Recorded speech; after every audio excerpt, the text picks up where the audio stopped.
wasn't looking for trouble when I moved to Mercer's Hollow. It was meant to be a quiet retreat, a 3-month assignment to catalog property deeds for the state's Historical Preservation Office. After years of bureaucratic grind, the gig felt like a break.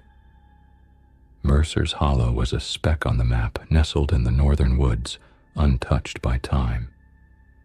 Its streets were crooked, its houses faded like old photographs, and its people, well, they were courteous if distant.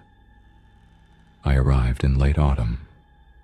Leaves clung to the trees like rusted paper, and the sky always seemed to sag under a blanket of gray. I rented the attic floor of a Victorian house on Juniper Street, the kind with creaking stairs, warped windows, and a chimney that coughed every night around 3 a.m. My landlady, Mrs. Elswick, spoke in clipped syllables and watched me from behind thick lace curtains.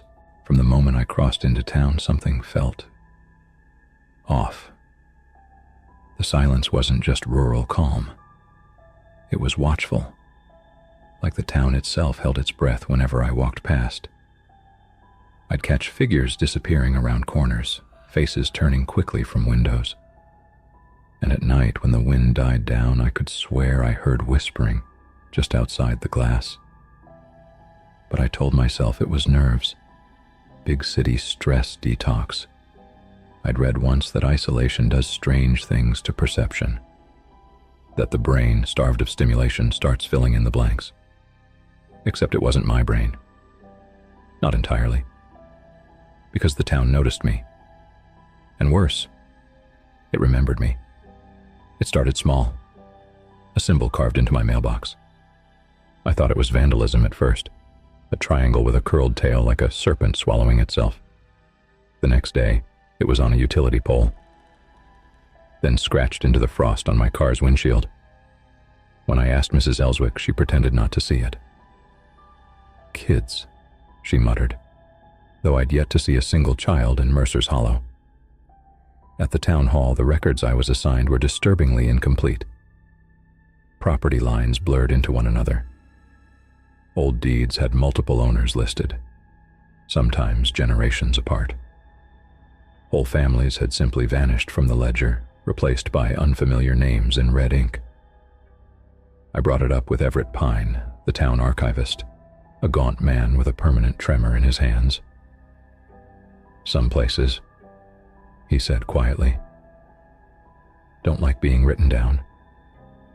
Later, I found another symbol, not carved but burned, onto the attic floor beneath the rug.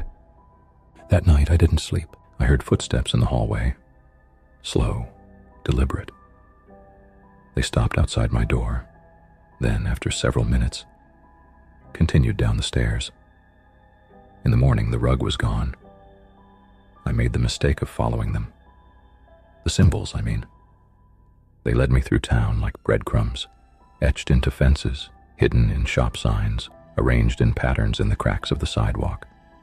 Each one pointed northeast, toward the tree line beyond the cemetery. There was a trail, not one marked on any map, but worn by time and ritual. Locals avoided it. The forest grew unnaturally dense there, and even during the day it felt like twilight under the canopy. About a mile in, I found the obelisk. Black stone 10 feet high, sunk deep into the earth like a splinter. Around it 9 smaller markers, each with a variation of the serpent triangle. Offerings littered the ground, bones, feathers, something that looked like hair braided with ash. I didn't linger. Back in town, things accelerated. My landlord was replaced. One morning, a woman I'd never met answered the door, claiming to be Mrs. Elswick, though younger and without the limp. She stared at me too long, as if trying to gauge how much I knew. The mail stopped. My phone lost signal, even in the heart of town. And at night, the whispering grew louder, not outside, but inside the walls. I left a camera running while I slept. What I captured, I still don't fully understand.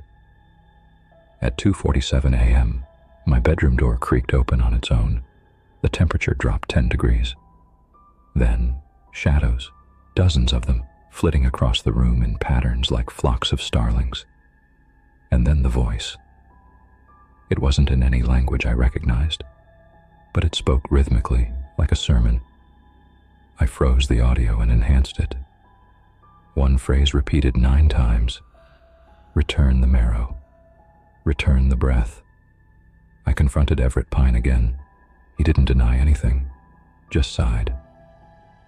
There are towns that were built on water or coal or gold, he said. Mercer's Hollow was built on devotion. He told me of the Hollow's founder, Elias March, a preacher turned prophet who claimed to have seen God not in the sky, but beneath the earth. He built the 9th path, 9 pillars for 9 aspects of what he called the sleeping thought. And every few decades it stirs. They forget, Pine said, eyes glassy. And we remember. That's the pact. I tried to leave. I packed a bag, walked straight down Juniper Street and kept going. But the roads bent. The forest doubled back. After 2 hours, I was at the foot of the obelisk again. Its shadow stretched long across the path. That night they came for me. Not with pitchforks, but with calm, somber resolve. Townsfolk I barely knew, Everett, the new Mrs. Ellswick. Even children, hollow-eyed, lips moving in silent prayer. They brought me to the 9th circle. It wasn't a place. It was a descent. Beneath the obelisk, the earth opened. Stone stairs spiraled down into blackness and the walls pulsed like flesh. At the center I met him. Not with eyes, not with a mouth, but with presence, immense, indifferent, familiar. He had no name, only hunger, and Mercer's Hollow fed him. They called it devouring, not of flesh, but of self. Memories, will, identity, and he all swallowed. I was meant to be the next vessel, but something went wrong.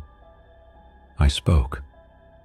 I screamed, and for the first time in centuries, the Hollow listened. I don't remember the exact moment the thing inside the earth reached for me. I remember the hum of the walls, the blood-warm air, the chanting that rose from the townspeople like steam from a dying body. I remember the pressure, not physical but psychic, as if something massive leaned against the door of my mind, waiting for me to open it from the inside. And I almost did. I saw my memories peel like pages. Childhood summers, my mother's laugh, the smell of wet concrete after rain. They fluttered, brittle, ready to be taken. But then I screamed. Not a cry of fear. It was instinct, raw animal defiance. It broke the rhythm of the chant. It shattered the unity of the ritual. My voice shouldn't have mattered in that place. One human sound in the belly of a god. But it did. The walls vibrated, the flesh stone cracked. The great thing beneath Mercer's Hollow, the thought that sleeps, stirred and recoiled. I wasn't one of theirs. I didn't believe. I didn't offer, and that made me wrong. The townsfolk screamed, not in pain, in confusion, in decades of carefully rehearsed faith unraveling in real time. Some fell to their knees, others clutched their heads, weeping. The 9th path flickered. The obelisk above trembled. The stone steps buckled beneath us. I ran. I climbed until my hands bled, until my lungs clawed for air. Behind me the world moaned, a sound like the earth remembering it could suffer. When I burst into the forest, dawn was breaking. A sick pink light spread across the horizon, and Mercer's Hollow was silent, empty. The houses were still there, doors ajar, meals half-eaten, televisions glowing static. But no people, no whispering, just stillness. I walked to the edge of town. This time the road didn't bend. I left. They say trauma distorts memory, that the mind fills in blanks with metaphor, with symbol. Maybe that's true, but I still see it. in dreams, in reflections, in the eyes of strangers on trains. The symbol, a triangle curled like a snake swallowing itself. The whisper, return the breath.